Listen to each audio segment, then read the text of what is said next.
What's up, cyberspace cadets? It's Irate Prostate here, and it's another Thursday, and that means it's time for Hot Takes with Big Fat Brian. And in the studio with me is the one and only Big Fat Brian. Say hello, my friend. What up, fam? So it's been a mellow week, you know. It's been 3 weeks of hammered ball to the wall. This is True Crime Week, and we're looking at the original series by Netflix called I Am a Killer. And before we get going, go ahead. Let me ask you real quick, before we get going on anything here, what do you think of the name of the series?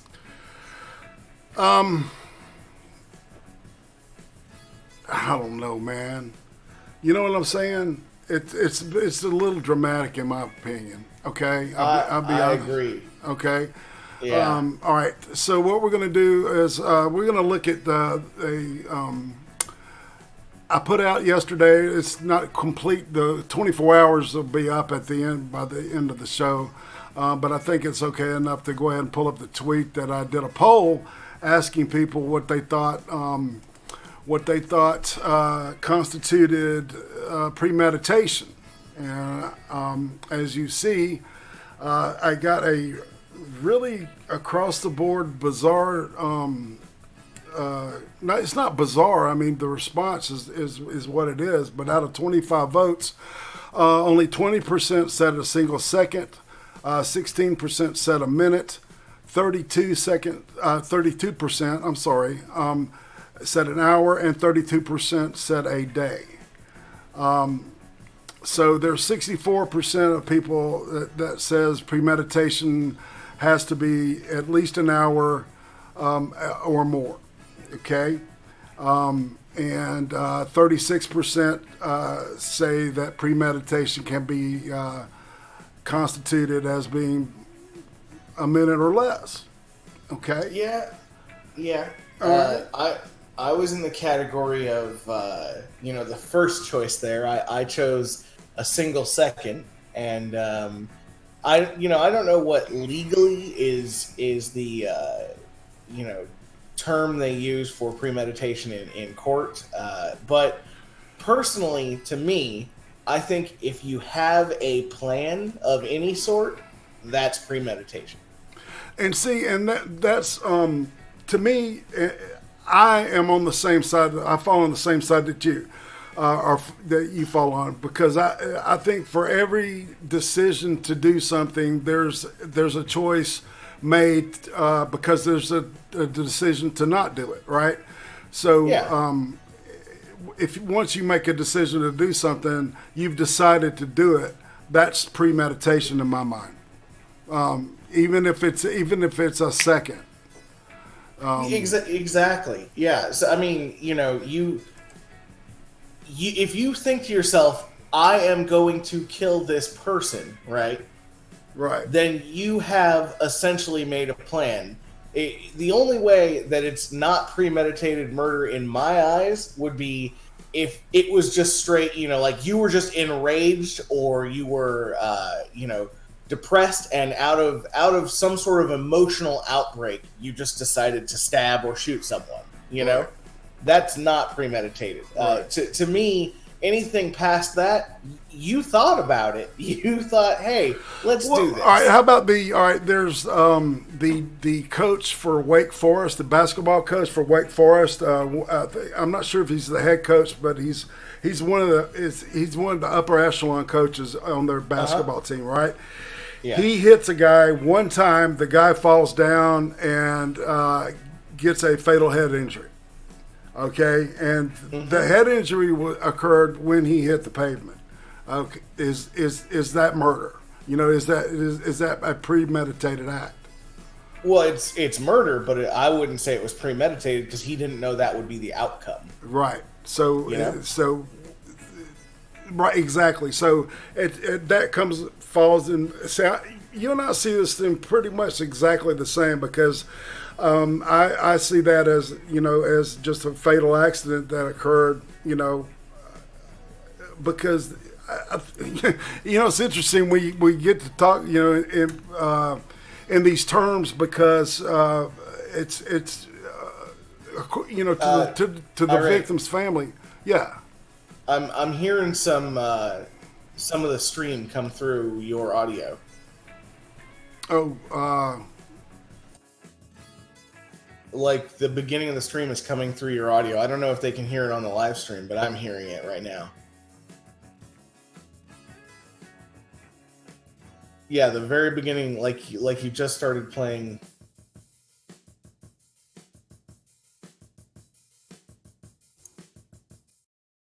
Oh, never mind. Well, the problem was on my side. That my bad.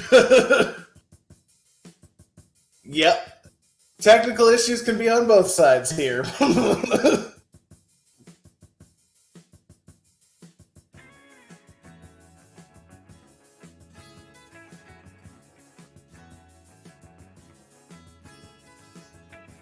Yeah.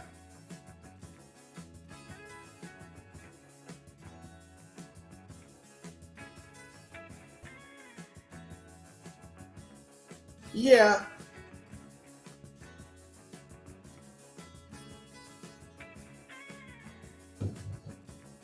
Well, okay, so that brings up a secondary question before we get into this whole thing. Do you think that life in prison is worse than being on death row? Is life in prison worse than being on death row? Sorry, I phrased that wrong. Is death row worse than life in prison?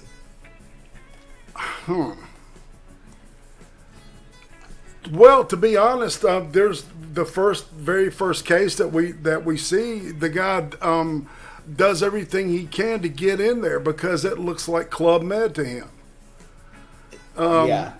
The guy, what he hated was solitary. He hated. I can't remember what they called it. It was, we call it in Alabama, in the state prison system in Alabama, they call it SAG. Or segregated means that you're pulled out from everybody else and you're sitting in your own cell for 23 hours a day. You get to walk out and to take a shower. You get time to do that. And yep. And the reason I came into this into this series, and we're going to finish the series out next week. So we're going to talk about specifically the first 5 episodes in the way Netflix presented them. Okay, the IMDb presents them in a different order, which I find interesting. I don't know where the mix-up got. Maybe Netflix was going to do it one way and they decided to do it the next way because I don't know. I noticed for a big chunk early on is like there's 4. Right, the first one we're going to look at is from Florida.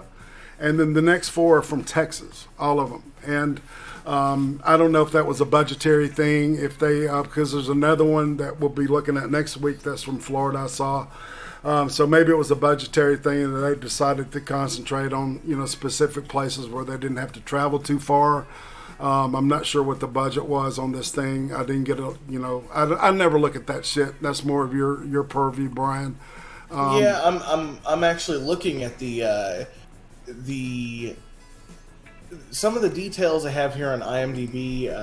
It doesn't look like they have the amount spent on this, but they do have that it was a UK country of origin is UK language English. So I'm assuming the filming location was Texas and Florida. So okay. All right. I'm assuming it was a small budget UK show that probably Netflix ended up picking up. Right. Okay, that explains some of the. Is BBC connected to it at all, or is this? It doesn't say anything about BBC. Okay. It just says that the country of origin is the UK. So that probably just means that the studio that filmed it is from the UK and probably some small documentary style team, which is a real big thing that I don't know if you've noticed. Netflix is picking up all of those real small documentary groups like candy. Yeah, but I would imagine because production's very, very, low. Yeah. It's like you just need a camera and fucking post. You just mix the audio together and bam, you got something. So all right, I guess we'll just get into the meat of the show. The first episode there Chickenhead was, what's up? The guy's name was James Robertson, but his nickname was Chickenhead. Yeah. When they talked to that guy that was supposedly his friend, I am not his friend. I don't know why the hell he would say I was his friend, man. I don't have any fucking. He's a piece of shit. I love the way he distanced himself from that guy just like that. They were probably tight. This is what I encountered, right, Brian? When I would take these kids that were in the judicial system of the state of Tennessee, the treatment center that I worked at for adolescents for a period of time, when I was a counselor, were adjudicated to get out of their deal that they signed because they went through a drug thing, because obviously the crime that they got committed drugs were a component of it, right? So they had to finish out a drug treatment program, right? And I would take these kids that were in the system of that specific state, and I would take them to this place called Blount County Correctional Facility. I believe that's the name. It may be Holman Prison, maybe the official name for it, but it's out in the middle of the sticks, and it's a huge fucking thing. It was really weird because to get to because my buddy was working there in this thing called therapeutic community, whereas over a period of time it takes 2 years to get in it, because you get different type of bunking and stuff, you get upgraded shit, so everybody's trying to get in it, right? And it's all run by the inmates, man. The counselors are all inmates and shit. I met a guy there that he said, I'm in there, I've got 2 life sentences, I'm never going to see the light of day. And I said, dude, how come you ain't fucked up right now?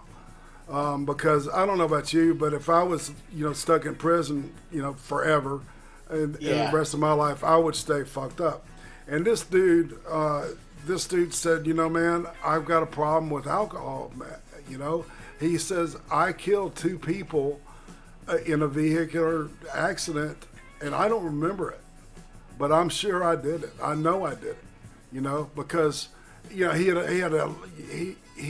accrued a lot of offenses, and it was all alcohol was involved with every one of them. But I appreciated the dude's honesty. It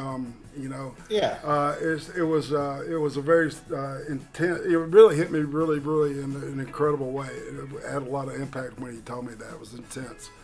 So the kids, they would do that. They didn't even try the scared straight shit on these kids. They would sit them down and do group therapy with them and get inside their heads and stuff. And it was amazing, because a lot of the kids that were there, they were just fucking kids that got fucked up, and that got in the wrong spot at the wrong time, right? But the ones the antisocial. All right, the first episode of this is the perfect example of an antisocial person. All right, antisocial personality. And, just the first? Well, no. I mean, but he's a perfect example of what that is. He definitely is. It's like he has no idea what empathy is a manipulation tool for him. Definitely right. So Chickenhead. Go ahead, talk about it a little bit. Yeah. So for the there's going to be spoilers in this no matter what you do, but in the first episode, Chickenhead, the whole premises behind him being a killer is that he was in jail and he wanted to get on death row because he had heard that death row was a much easier place to live, and also your time's sort of limited there. Yeah, well, and because he was also he had also spent so much time in solitary confinement, he couldn't have anything. He couldn't have his fucking TV. He couldn't have his books. He couldn't have this, that, and the other. He was talking about everything he couldn't have while he was in there. He wasn't talking about, and they did this. What I really hated was the docudrama part of it, where they would show him, sitting by himself and rocking back and forth and rubbing his head and shit. Oh, this poor man. He's just stuck in solid. He didn't do nothing. I don't know what you're talking about. Right. He's been right, exactly. And you see this a lot on this series, at least in the first 5, it's the system done fucked me up, and it's the system's fault I'm like this, or it's the system's fault I'm here. And I can't have much sympathy. I have more respect for that man that told me that he knows he killed those people even though he don't remember it, man.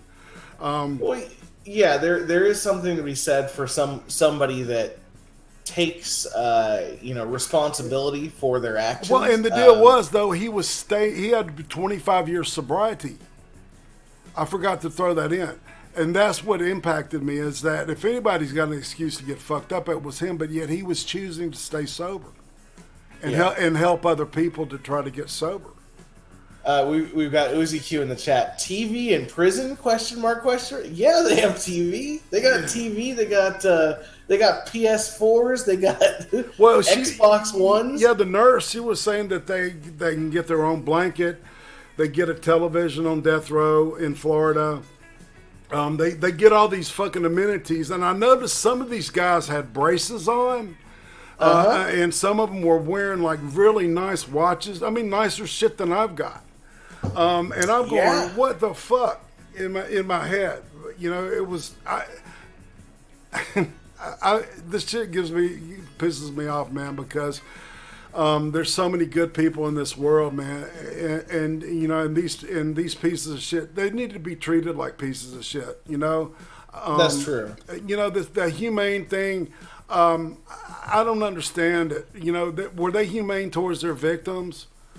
Look, I can say for hands down that for instance, like when it comes to death sentences and humane treatment of prisoners. There should be something in place, because there are a lot of cases where, the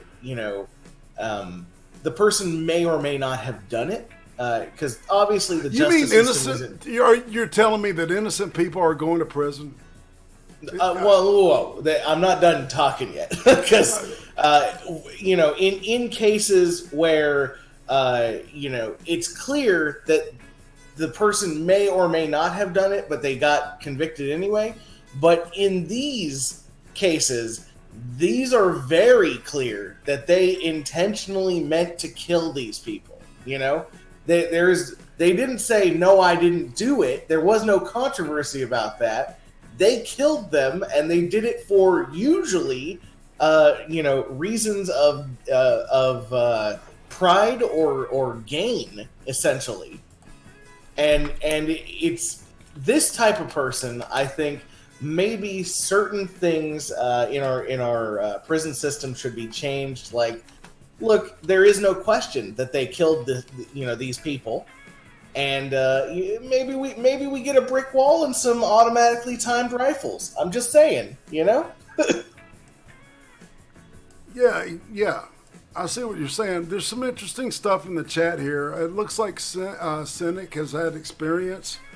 Were you a guard or were you an inmate? Oof. No, that's a serious question, man. Because he said we had one TV for the whole cell block and had to watch it from ourselves. You had 15-minute breaks where you had to choose to eat or shower.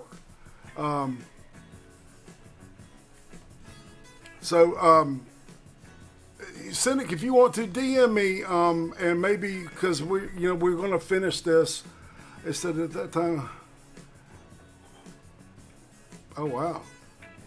Oh, okay, so you had non-narcotic muscle relaxers and a prescription bottle, and if that prescription bottle had a label on it, or in some states, even if it didn't have a label on it, it's an offense.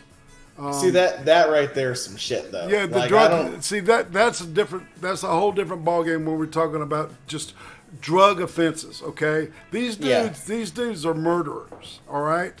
The second case. Let's finish out. Let's talk a little bit more about Chickenhead. Okay. Yeah. Because I mean, this dude. It's interesting the way people look at all this stuff.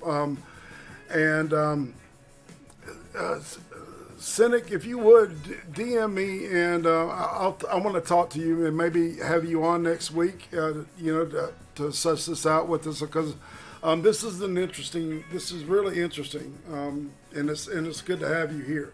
All right, so the chicken head thing, right? Right. So they tried to make him look like your average human, but like you said, he exhibited a lot of antisocial behavior.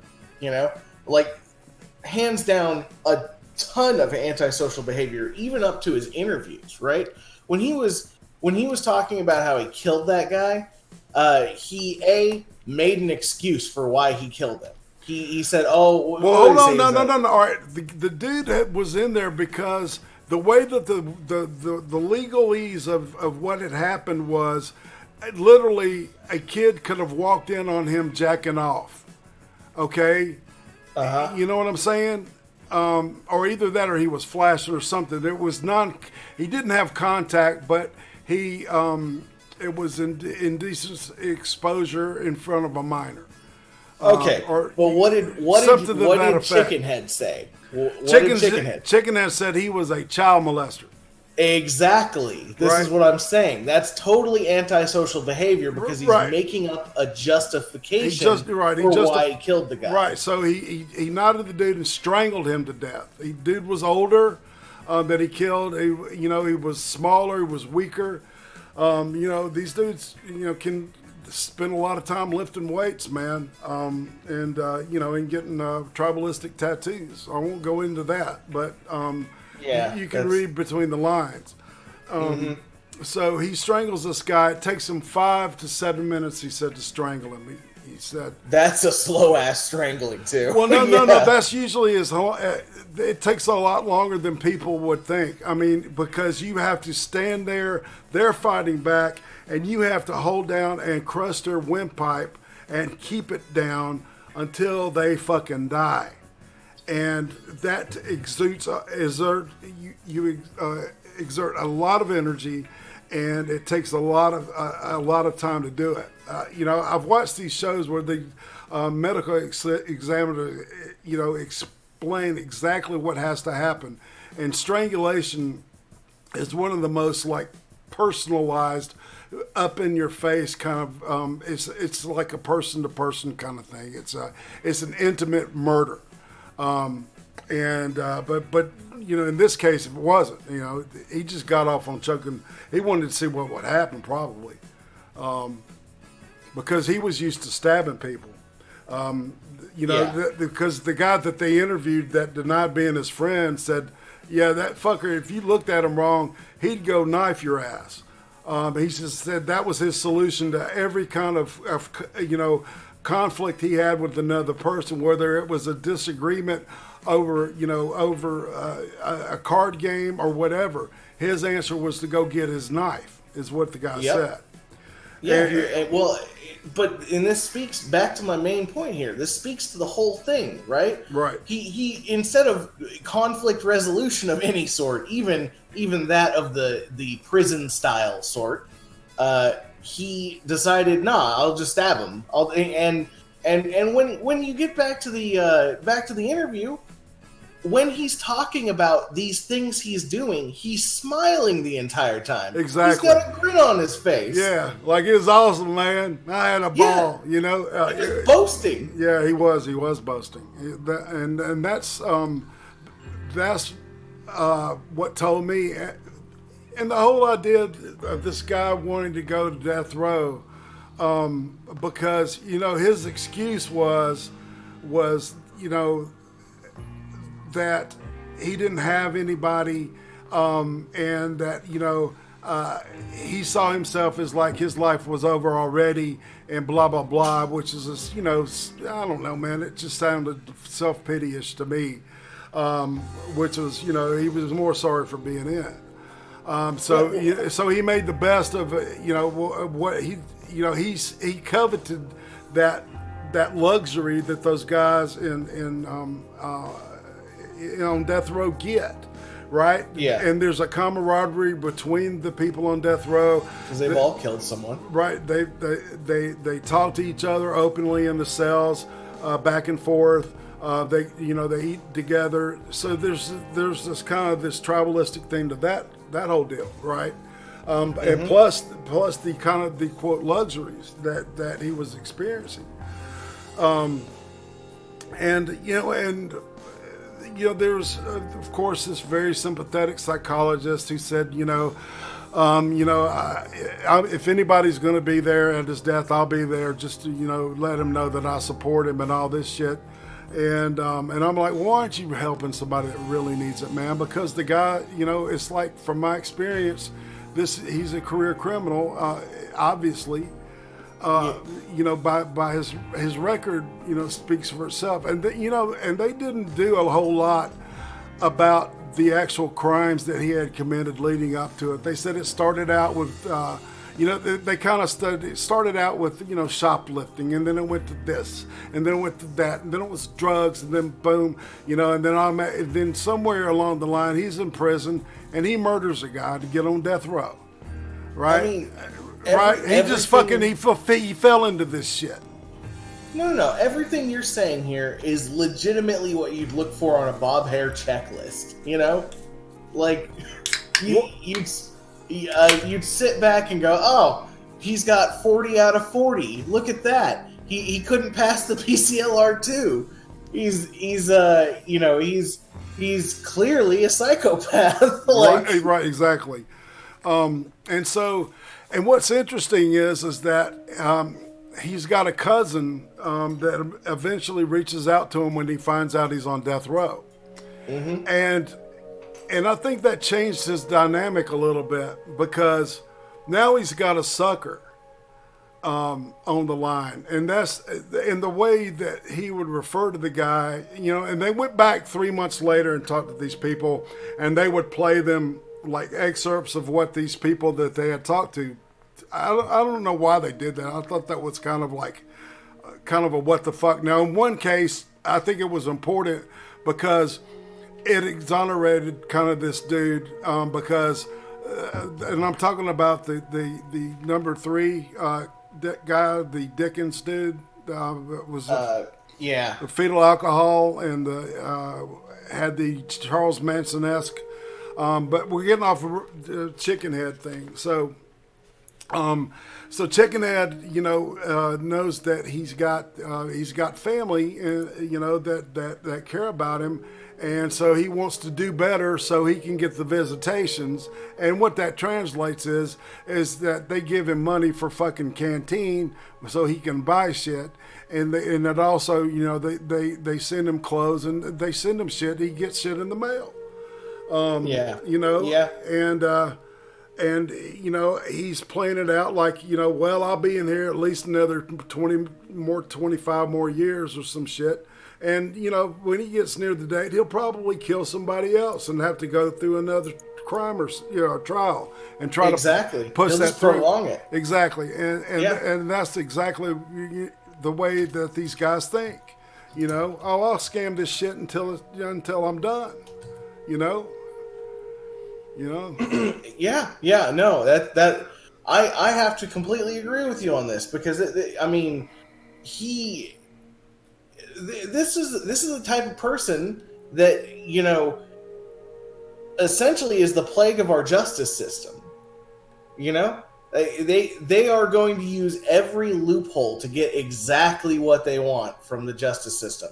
Now, once again, I'm going to say that the justice system is not perfect. We watched what was that? The Staircase a while back. Mm-hmm. But you know, in this case, this guy deserves to be where he is, and Yes. probably, I'm going to be honest.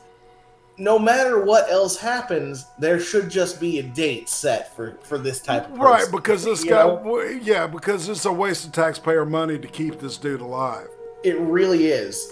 Because there's no way of there's no opportunity to reform this gentleman.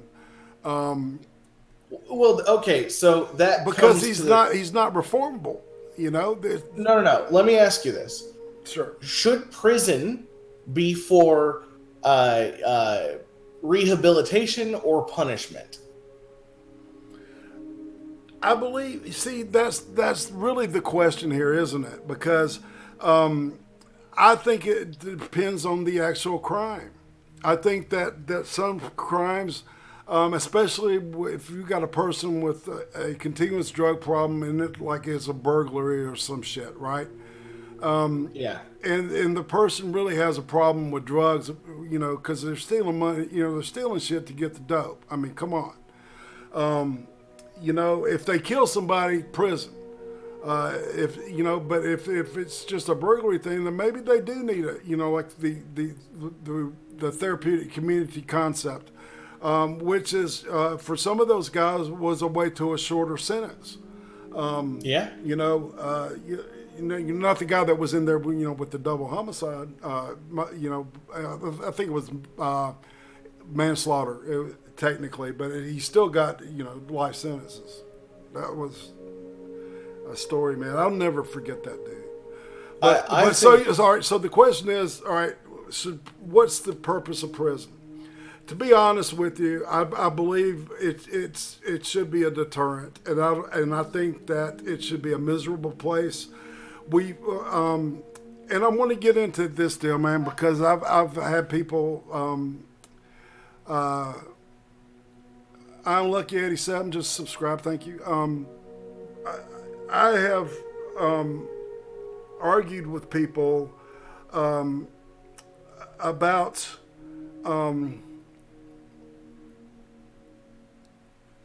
You know,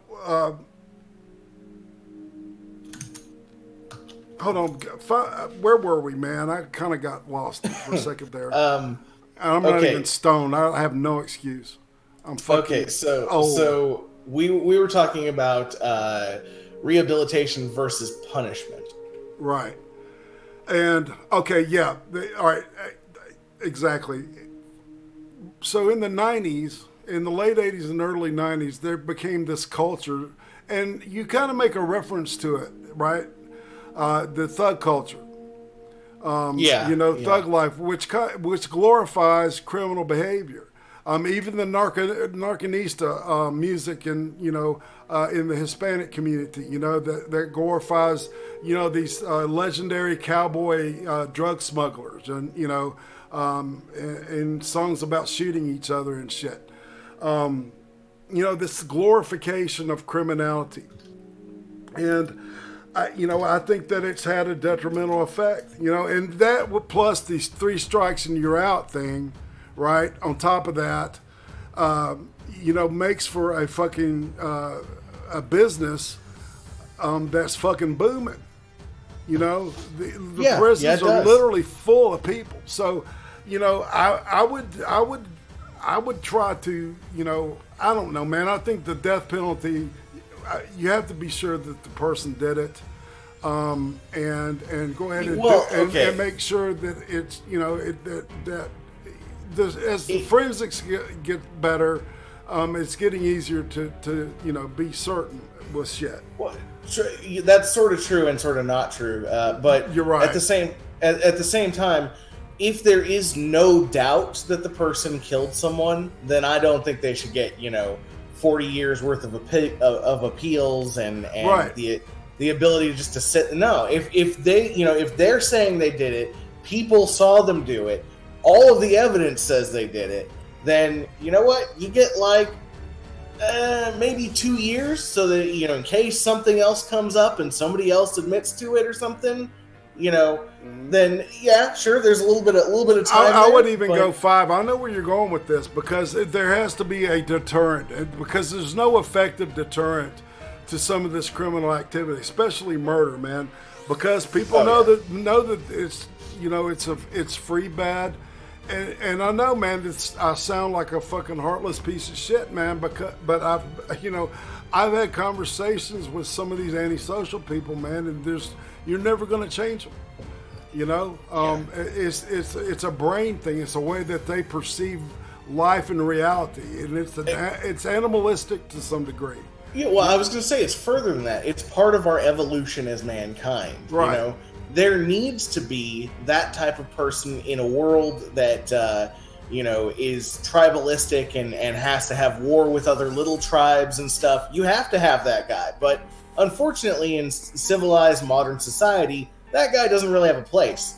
Right, exactly, because you would use this, as like warriors, man. They make perfect warriors because they go and kill without conscience. They like killing. Exactly. Why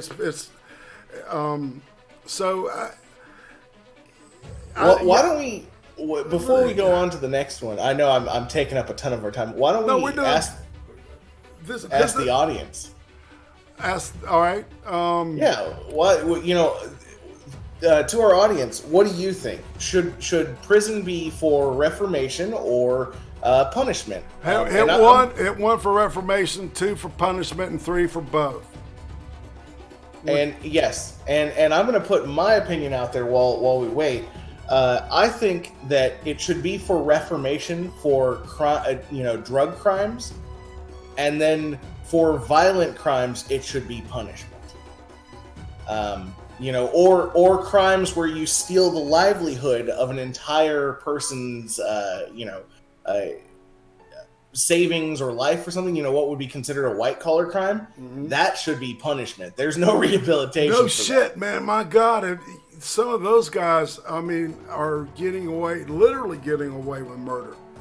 Yes. Living in these luxurious fucking things that they call prison, which are, some of them, they can leave and come back. They get fucking conjugal visits. They get to, have sex with, their life partner or whoever they met on, their pen pal or whatever. And that's a whole nother fucking ball game. I would love to see a documentary looking at the women that get involved with these killers and shit. Wouldn't that be fascinating? Because that's a phenomenon that has always blown my mind and amazed me.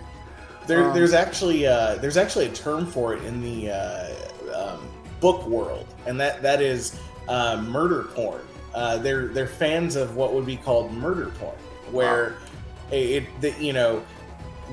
find these people that kill someone or that commit horrific crimes to be sexually attractive. Right, it turns them on, in other words, right? Yeah. What people are looking at is the third one is about this satanically themed murder that happened in 1991, January of 1991. That was the 2 Hispanic kids, right? 3. Remember? Well, the judge's son, man, to be honest, I think he was part of the premeditation, and then I think he knew he was going to get away with it when he dropped him off and didn't come back. They knew he wasn't coming back. That's why they stole the car. Well, right? Yeah, but he didn't even. I'm sorry. If you don't do the crime, it doesn't matter. Right. Well, but what about conspiracy?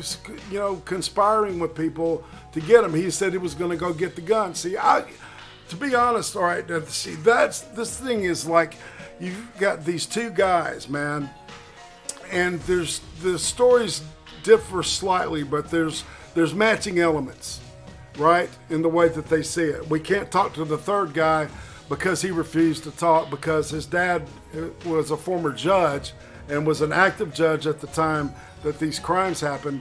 And, the dad talked to us it was interesting what they did. He went to this piece of shit farm that, obviously he owned the land of.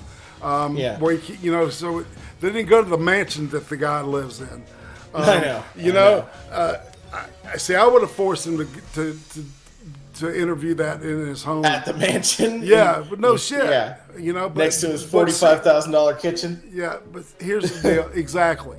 Here's the deal with this film crew that I think that there's a lean towards, because a lot of these guys are not on death row anymore.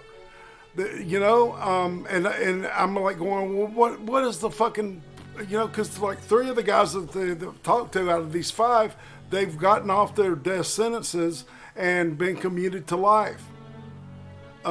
Which but in this case, the guy who murdered people, and we should just explain this case real quick.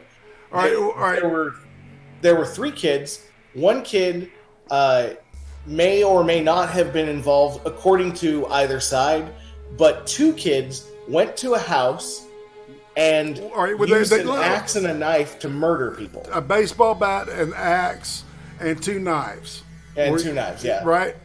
And so, and the kid that had a key to the house had stayed over there frequently, okay? And when I first saw pictures of the people involved, I'll be honest with you, I thought there was some kind of molestation involved with that guy. Because that guy looks like a bit of a pedo. He was, A, and B, the kid was a real pretty looking girl boy, when he was younger. Yeah. I'm thinking, dude, that looks like, he gave a key to his house. The guy wasn't married. He was a Baptist minister. All these like red lights went off in my head, and it's like, but that's also speculation. Like, we can't say for sure. Well, but it was all alluded to, especially towards the end of the episode, because when after they talked to the second guy involved who thought he was, picked by Satan, to be a child of Satan, and that he figured out when he was a kid, because he had these black widows that he poured all of them, that if I'm Satan's child, then they won't bite me, and they didn't bite him. All right, and so the dude's a little, was a little. He's crazy. It's okay to say he's crazy. I think some of that was some of that that bruja voodoo, the Mex text, that type of magic, Santeria. It's a really weird kind of like a combination of Catholicism, Santeria, voodoo, all this shit shoved together. So I think there was some of that superstition in his background somewhere, right? Yeah, well, I mean, he does talk about how he's from the machismo Hispanic culture. Right, and the guy dared him. He said, "Oh, you're not going to kill him," and he said he took that as a dare to go kill somebody, so he was going to do it. But okay, so that, all of this aside, right? The actual crime was that 2 kids entered this house where these people were sleeping, and one of them, for the most part, did most of the killing. And he executed these people with an axe. Yep. An axe to the fucking head while they're sleeping. Yep. Well, the one that he didn't, was he started stabbing him in the stomach, and he realized the kid sat up and started fighting back, and it was like a small kid that was like 9 or 10 years old. A little kid. And he and that fucked with his head. Right, so he killed. That should fuck with his head. I know. That's why he took the axe and killed the other guy with the axe. The main dude that lived in the house, because there was 2, young males staying with the guy that night. And so so he went back to the guy, and he killed him with one blow of the axe to the head. He cleaved his head twain, no open casket, blah, blah, blah, It's like, it was fucked up. This is a fucked up crime. It really is. And they were, all right, and just look, all this is related to, like, the dude said he had been doing mushrooms or some type of hallucinogen that day. And then, of course, they were doing an 8 ball of coke on top of it. And the reason they went to the house to steal shit was to go pay for the coke and get more coke. Well, okay, but that's a side point. I mean, obviously, but that's something both of them agree on, right? Yes. All right, yes. and remember, all right, the guy left. He said he went outside and then he came back. The other guy said he went outside and puked, right? Because he had just seen a dude cleave a dude with an axe in the head, which makes sense to me. Right? Yeah, that makes sense. Because the guy that, you know, that I think was, I'm going to say, I strongly believe he was molested by this dude, okay? He was more articulate. Did you notice? I mean, he actually... Yeah, the guy who wasn't batshit crazy. He used the term obviate correctly. Yes, he did. Okay, and I'm like, I'm like, Uzi, look that up, man, because... I wanted to make sure, and it was like I learned what the word was from this dude. You know what I'm saying? Yeah. Go ahead. So the guy who we're talking about, the guy who used the word obviate, is the guy that is in prison for a life sentence. For the life sentence, correct. The guy who did most of the killing and used the axe to chop a guy's head off and everything is in prison for 41 years. Right, made a plea deal. And obviously had the smarter lawyer. You know what I'm saying? I mean, I'm going to be honest here, man. This is like, and the whole deal with the other guy, not even getting, I mean, because there was some conspiratorial thing according to the guy that got 41 years, okay? The other guy was not clear on it because they were fucking coked up, man. They were snowblind to some degree is what you call it. Is that you're so high on cocaine, you're just like, you're just like, well, you're doing shit and you don't realize what you're doing. It's like being over-caffeinated in a bad way. And if you're snowblind, then also you got to keep in mind that the story that they are telling may not be accurate at all. Right. Right. Because I mean, there were a lot of when it came to that third kid, I can totally understand seeing your two friends that are coked out of their mind talking about killing someone and being like, I'm gonna go get the gun, and then you just never come back. No. He went. All right, he went to go get the gun. He couldn't find the key to open up the safe. Right, so he brought back the axe and a baseball bat, and the other two guys.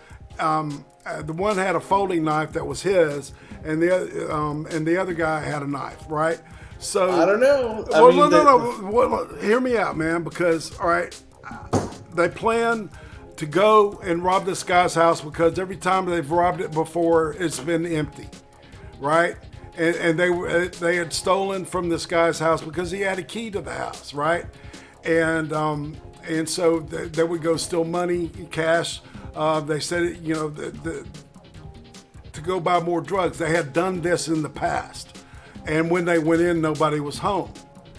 And that's the main guy. That's the one with the life sentence said that. He said we had done it a couple of times before. When they got there, the other guy, the guy that got 41 years, looks in and says, "There's people in there." And the guy that got life said, "I'm not sure I want to do this." And the other guy said, "Oh hell yeah, we're doing it."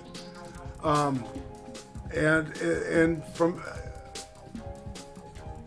and the guy with 41 years said that he told him that there was a bad man that lived in that house, and he said he never knew why he was bad, but he knew he was bad, and I don't think the guy was willing to admit because you could tell he was getting close emotionally because he had said he had worked through some of his issues, right, in therapy in prison. But because of that machista culture, right? I don't think he was able to say in front, that I was homosexually molested when I was younger. Because I've dealt with sexual abuse victims, man, and some of them felt guilty because they had an orgasm, right? And they mistake that for like they must be either. I had one kid think he was gay because of that, and I had another kid who was a girl, and she said, and I must have been in love with the guy, and the guy was 20 years older than her. And she was like less than 15 when it happened. And I'm like, honey, it doesn't matter. It was like, because if it's just like a light switch, if you stimulate sex organs long enough, you're going to have an orgasm. I mean, that's just the way the body works. And these poor people that are molested, man, it fucks them up and confuses them, man. And it stays with them forever. No matter how much they work through it, man, they've been scarred, man, in a way that can't be fucking healed. That's true. And it's sad, man. Well, yes, it is, and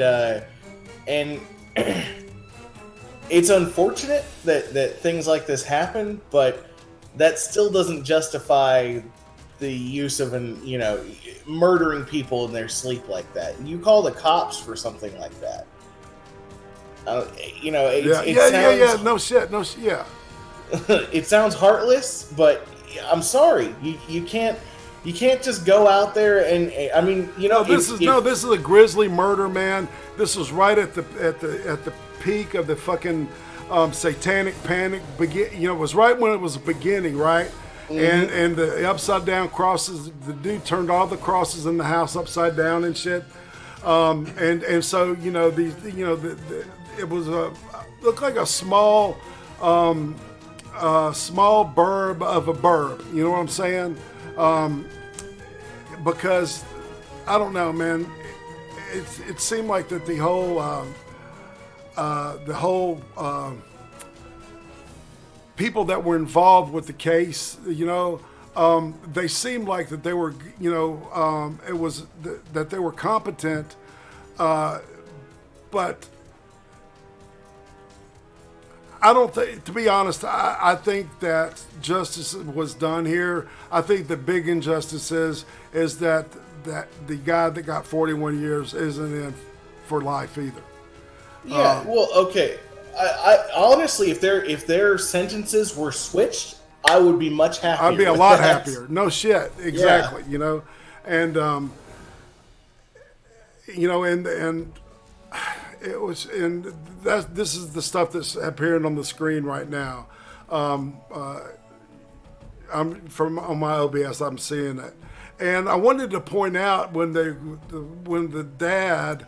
The former judge is talking to him. He's sitting on a thing, and behind him is a ritualistic 5-pointed star carved into the damn thing, the bench. If you can see it, it's right above his shoulder. Mm-hmm. He literally was sitting there to cover it up because obviously his kid had to put that there, man. Mm-hmm. And that's why, I started thinking maybe that was not where it started, but that made me think more and more and more that the other guy was more involved than was happening, and there was like some kind of cover up to help that kid get off. Because he took him to the place to do it. He knew they were going to do it. Well, he was part of the planning. I'm not saying he shouldn't have got like 5 to 10 years. He should have exactly. He should have got at least something for conspiracy. Yeah, but I don't think they are the ones that did the murdering. Yeah. I know that we skipped over the Kenneth what's his name Kenneth Foster.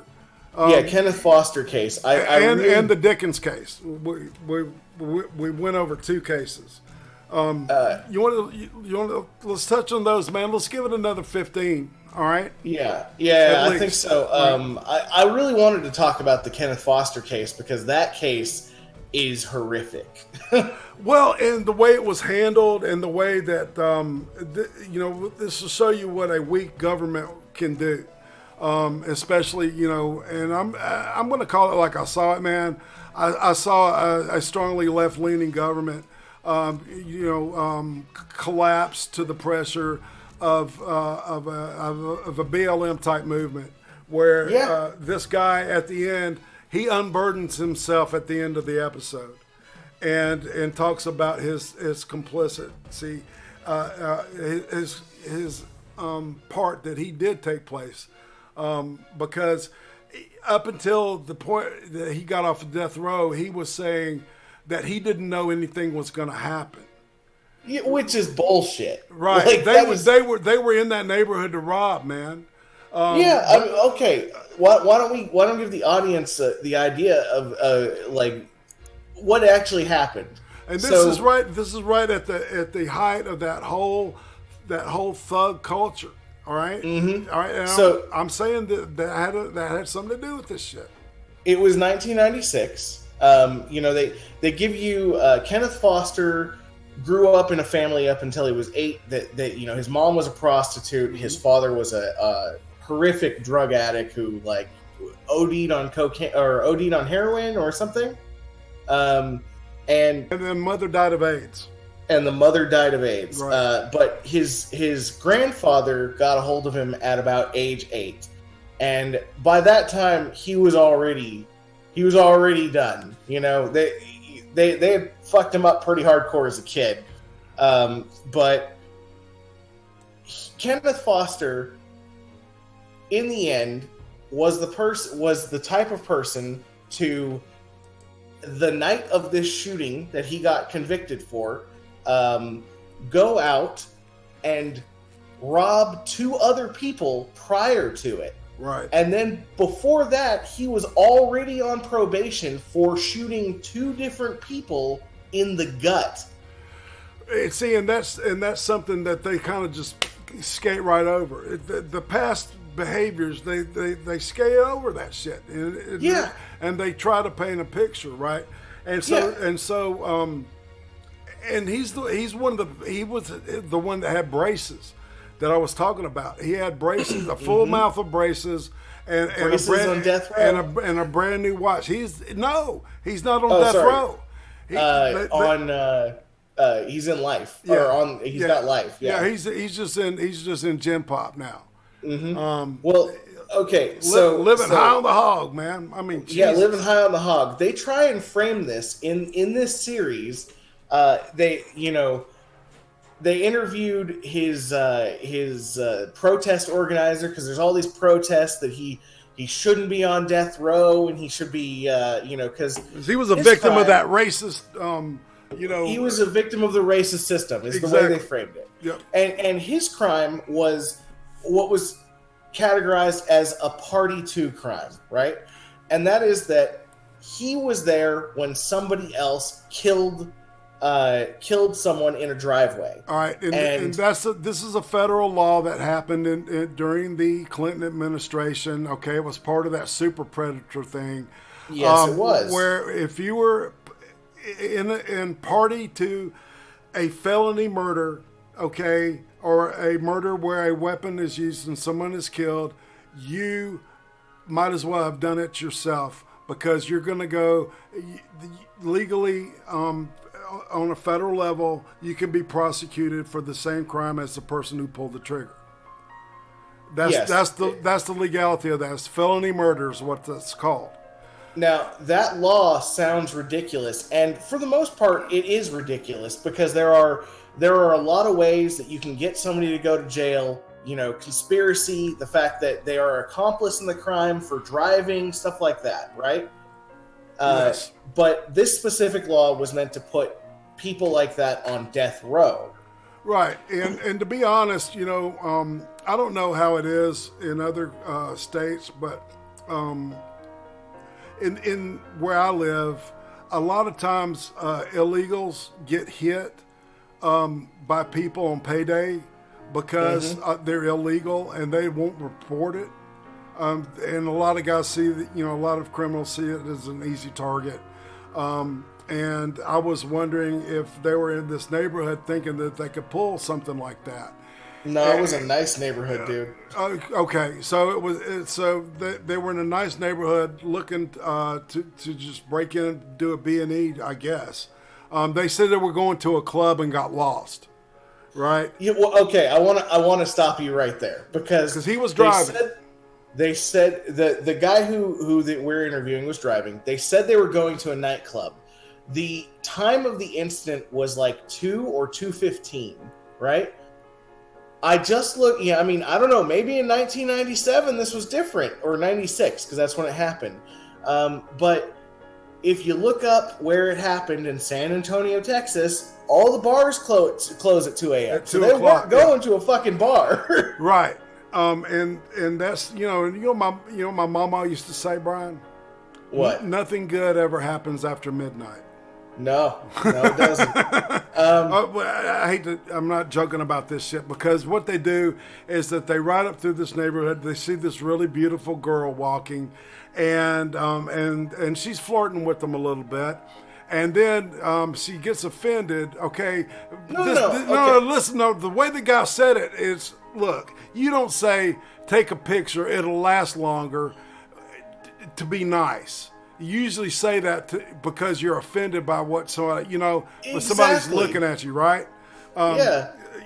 In an uncomfortable way, right? And so her boyfriend is at the top of the driveway, and he says something like, you motherfuckers quit messing with my woman, and then he flipped him a bird. And at the end of the episode, as the guy is unburdening himself, he said to his buddy, are you going to let that motherfucker get away with that shit?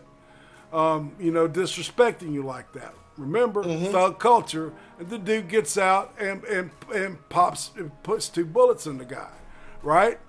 And his brother becomes this born again Christian who becomes a DA, and he literally, sees the guy as the brother of the victim. Yeah, the brother of the victim. Talks about seeing his dad's life just leave his eyes, his spirit. Everything. All happiness just left this dude's eyes, and then they had to wash his brother's blood off the driveway. They said that's some shit they'll never forget. And so, and seeing the grandfather of this guy that raised him and shit. The poor guy, I felt so sorry for this man because you could tell he was such a good, loving man and that he loved his kids, and for some reason, they did fucked up shit, and it wasn't because of him. It wasn't because of how he raised them, man. It was because, I don't know. The thug culture, I don't know. That may be part of it. There's no answers, for that man, and there's no way they're going to get that life sentence, taken down because they got him off of death row, which is lucky, because in Texas, which amazes me, man. I think that there's a subtext to this whole first half that's there's this push to turn Texas blue. And I think these guys are trying to help that with this shit. Okay, but I'm going to say that that law that I stated was a bad law. The only use for that law is specifically in this case. Felony murder? Yeah, it was used properly in this way. Yes, absolutely. No, I don't disagree with that at all. Yeah, and so, you have all this character building they do in this documentary, right? And they try to make it look like, oh, he's a victim of situation. And they've got your classical fucking SJW feminist that's arranging his protest. And they're like, it's the racist system. We've got to fight the racist system. It didn't have shit to do with race. The guy shot somebody in the stomach twice prior to this. Also robbed 2 people that same night. Well, the story didn't line up. And nobody's white in this picture. Right? Yeah, nobody's white. And this is the only guy that was on death row that we've seen so far that all right, three of these 5 people are white already. Okay, that we've looked at, and from what I've seen, most of the people on death row that these guys have interviewed are white. So tell me about your racist system. Exactly. And it sort of gets under my skin when I see stuff like that, because you're subverting justice based off your own ideology. I mean, obviously everyone subverts justice or what would be perceived justice under their own ideology. Correct. But in such a way that is not logical. Like you couldn't even justify it. The guy is a criminal, and he proved that he had been a criminal his entire life, and that even in jail he couldn't get back to being a normal human being. Right. He was so manipulative when he was doing his interview. He changed his story in the second interview because he knew that they had recorded he was played those recordings of the other people, and he realized, oh, I can't lie about this anymore. I'm going to go ahead and change my story. I don't think that was. I literally think, Brian, that he was unburdening himself. I think that there was something that he didn't admit to, during the trial and all the time that he was on death row, right? And then up to the time of the documentary was being made, and he had been carrying that shit around for a while. He's been in 20 years now? 25 years? And so the dude is, he's been carrying this shit, and he literally did that to unburden himself. Yeah, but he unburdened himself with a truth that he knew was that true. If No, that's not what I'm. Yeah, I'm not disputing that at all. I'm not disputing that in the least, because he basically said, I'm guilty. So and basically when I heard him say that, and I said, but you're not on death row, are you, buddy? So exactly. He manipulated people. Right. Your buddy got the needle, but you didn't. And I guess in his mind, he says, well, I guess I'll have to live with that the rest of my life. Well, and then think about that. Think about what I just said. Yes, it's a selfish thing. It's clearly he only cares about the fact that he has to live with that, not the fact that somebody else died, not the fact that their family has to live with that. He doesn't give a fuck about that. Right. Right. That is the kind of person that you should not be championing a cause for. Right. That is a shitty human being who should be on death row. And there are plenty of innocent people that have been that are in the system, man, and some of them on death row. But in these first 5, I haven't seen one of them, and 3 of them aren't on death row anymore. Yeah, so two out of the 5 are on death row, out of at least his first 5. And we'll talk on Dickens, and then I guess we'll kick it out. Okay.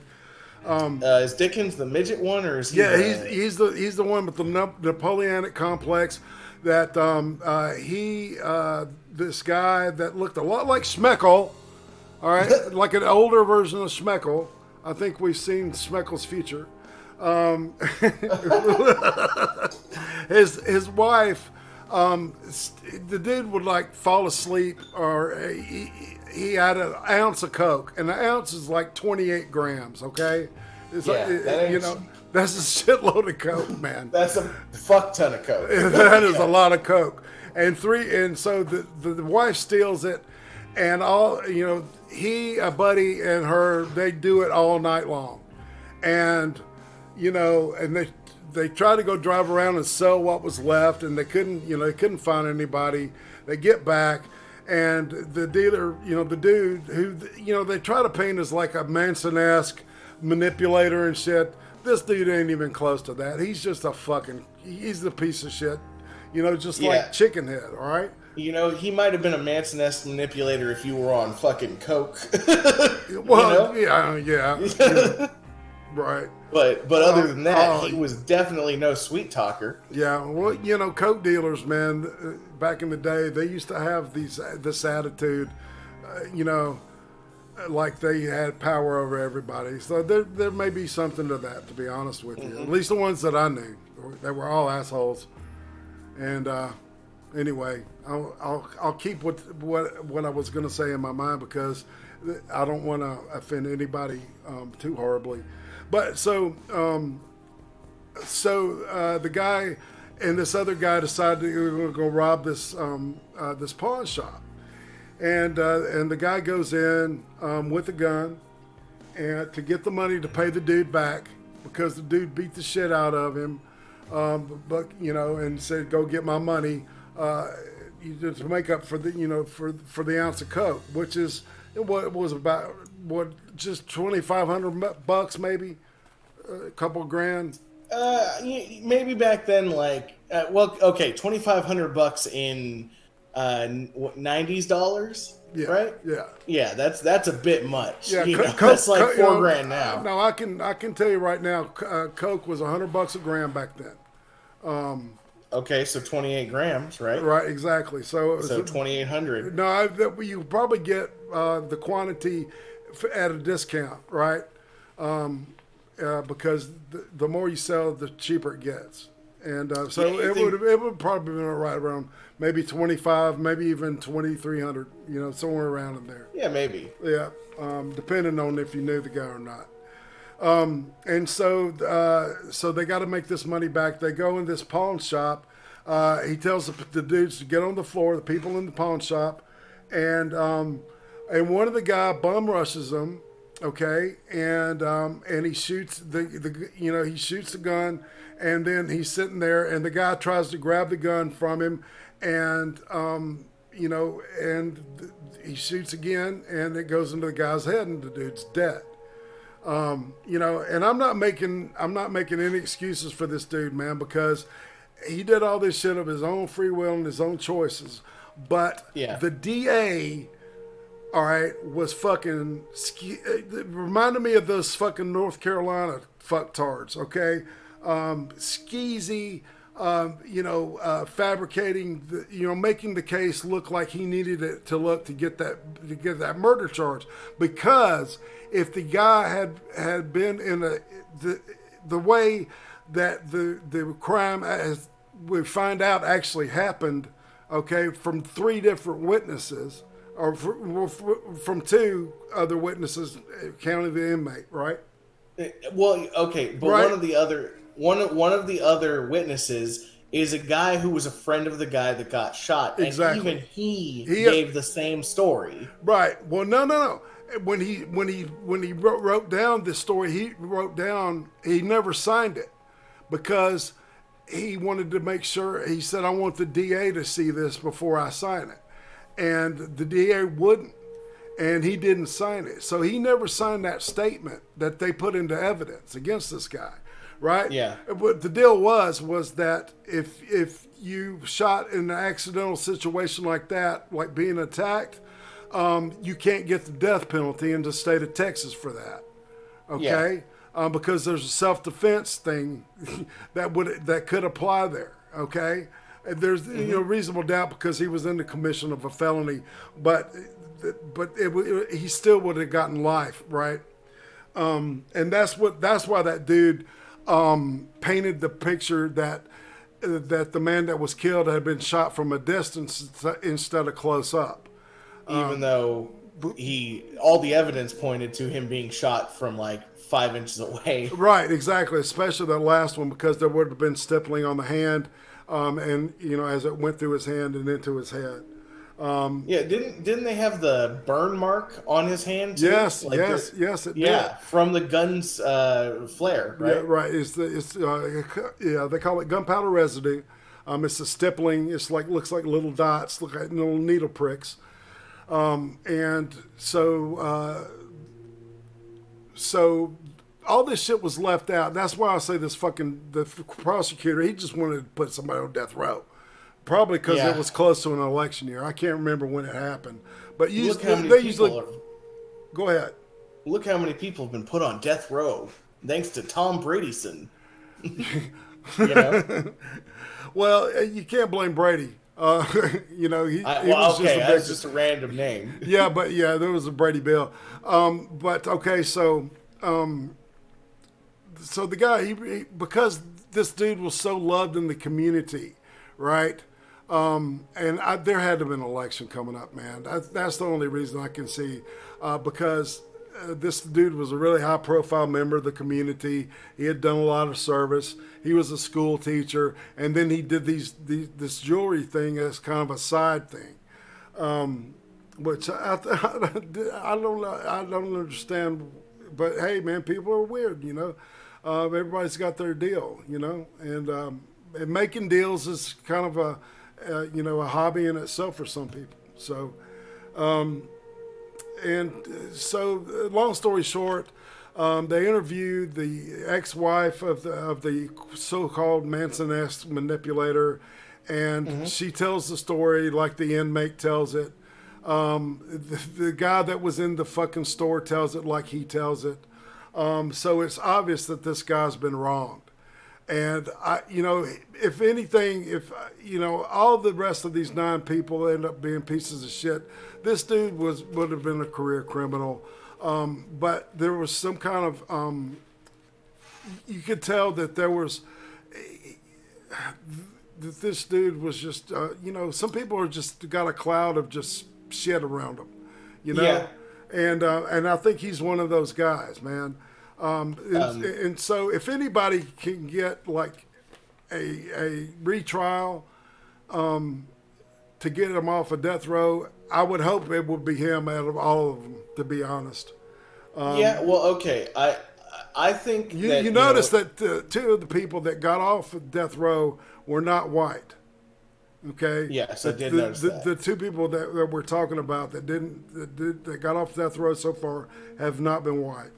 But I do want to say that this crime, by my definition, would not fall within the premeditated category because he had no intent of killing them.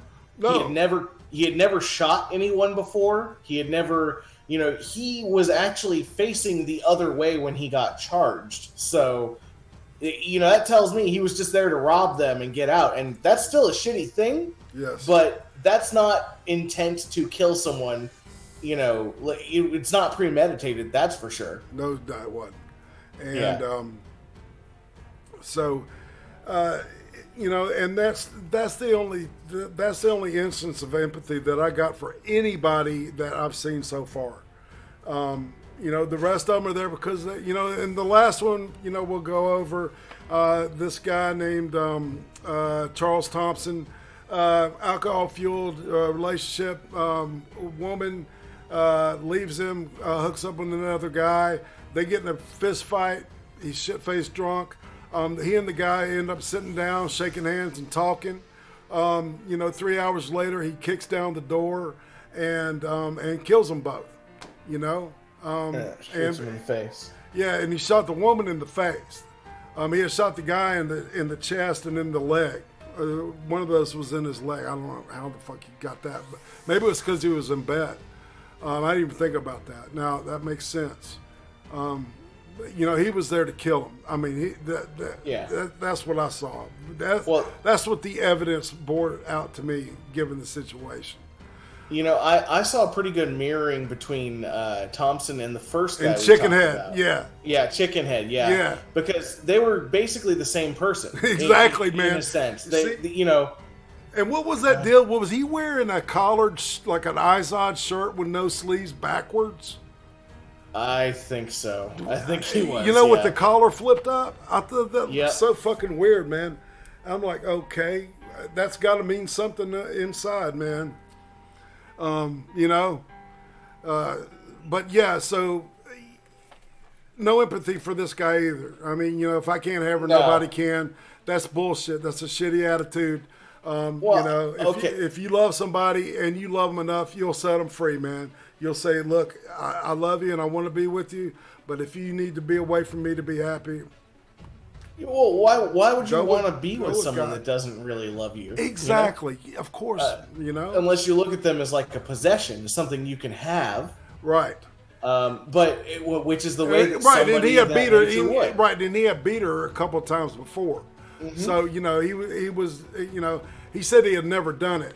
He had never. I never did it. He never caught doing it. I would guarantee you he'd beat his mother up and And the reason I say there's so much mirroring here is because the first guy boasted about the things he did. The second guy clearly thought that maybe, he might be able to get another trial and maybe he could get off death row and all sorts of stuff. But he did the exact same thing, which was that he lied. He blatantly lied in the first interview. And then when they came back with all of these other people, recorded and everything, he changed his fucking story to be like, oh no, I didn't lie. What are you talking about? Like, okay, you're lying now. Like, why? Why are you even lying? If you really have remorse about this, don't lie. Like, just tell the truth. Why did you lie so much in the very beginning? We were dating. No, you weren't. You weren't fucking dating this person. Right. They had been broken up. There were multiple people. They're like, no, they broke up. She was dating somebody else. They had been broke up, and she had already formed a relationship with this new bartender.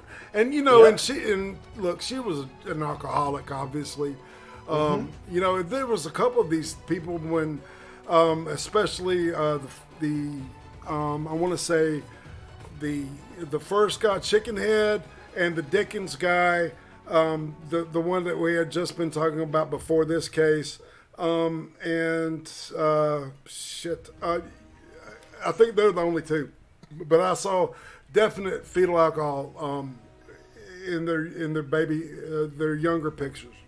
Yes, we got Atema in the chat. Can we all just agree that tattoos on the scalp are generally a sign of troublemakers? Yeah, well, especially if it's a Klansman with his arms crossed, right, and a swastika over him. Yeah, actually, the Boulder swastika skull was pretty cool looking. Take the swastika off. That would be the Boulder. The bowler hat. The Boulder. Been hearing the word boulder a lot lately. I wonder why. I know, right?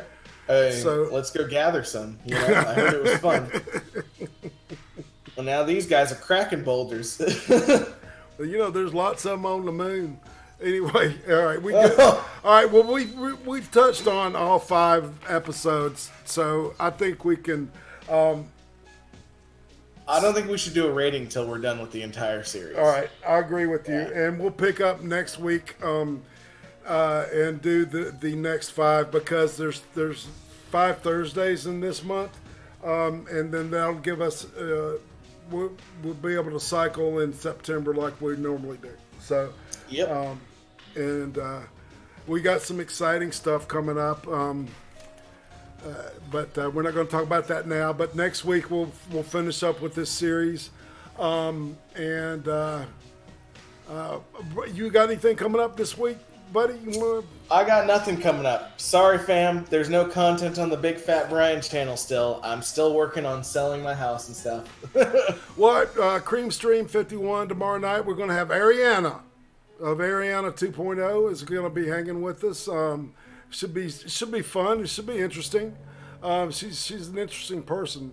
And, she's real cool. And Sunday, the ice cream interview will feature none other than Sonny, aka Right Wing Sister. So, Right Wing Sister. There's a great picture I'm going to be using for the. She's also for awesome. The teaser, dude. No shit. So, I've got some exciting stuff coming up for next couple of days.